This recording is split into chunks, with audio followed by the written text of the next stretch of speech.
Everyone, welcome to our kitchen simulation activity.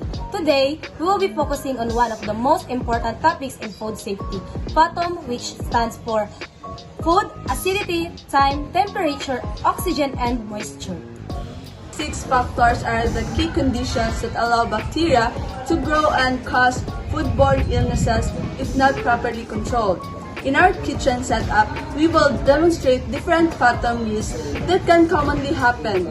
Through this simulation, we aim to show how this situation can lead to contamination and how proper food handling and kitchen safety can prevent them. First, if the cooked food left uncovered. When cooked food is uncovered, it becomes exposed to airborne bacteria, dust, and insects which can contaminate it. The warmth and moisture of cooked food create a perfect environment for bacteria to grow, especially if it stays room temperature for too long. The FATOM risk is our oxygen. Undercovered food is exposed to air, allowing bacteria to thrive. Food cooked dishes are rich in nutrients bacteria need. As you can see, there are an uncovered garbage bin near in the cooking area. Can attract flies, cockroaches, and rodents, which carry bacteria that can contaminate food and cooking surfaces. The waste inside the bin often contains food, crops, and moisture, creating an ideal environment for bacteria to multiply.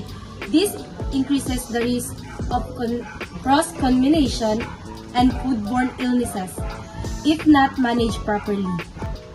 The FATOM risks are food waste in the bin provides nutrients for bacteria. The second is time. The longer the trash sits, the more the bacteria grow. As you can see, there are bleach near the cooking area.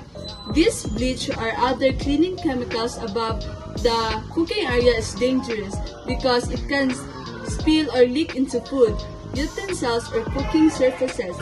Bleach contains toxic chemicals that can cause eye irritation, poisoning, or food contamination. The heat from cooking can also affect the chemical stability, releasing harmful fumes. The FATOM risks are food, because food below can become contaminated if bleach spills or leaks. Second one is oxygen. Exposure to air can release bleach vapors that affect food safety. A dirty or burned gas stove can cause gas leaks, fire hazard, and carbon monoxide buildups. Regular cleaning ensures safety and efficient cooking. The FATOM risks are time. The longer the stove remains unclean, the more bacteria multiply.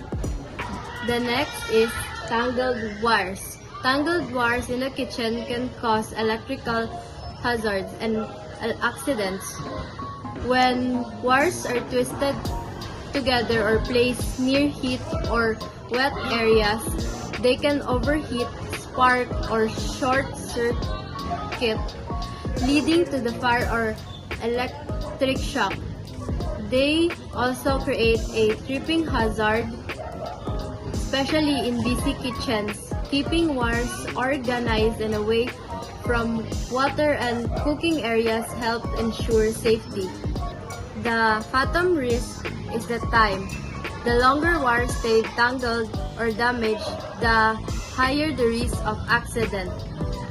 Second, temperature. Heat from overloaded wires can cause fires.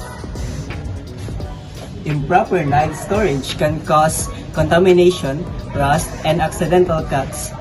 Keeping knives clean, dry, and improper holder prevents injuries and bacterial growth. The FATOM risks are time.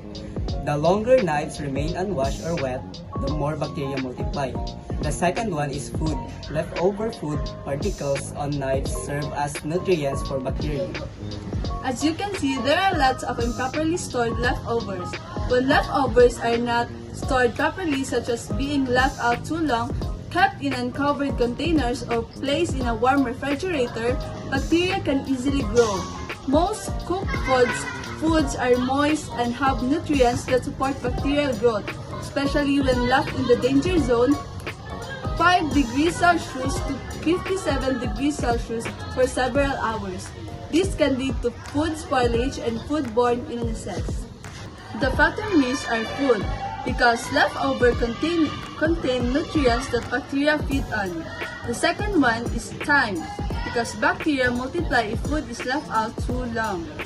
Unclean or damp sponge and dishcloths can breed bacteria due to moisture and food particles, leading to cross-contamination and possible foodborne illness. The bottom risk are time. If left unclean for many hours or days, bacteria multiply rapidly.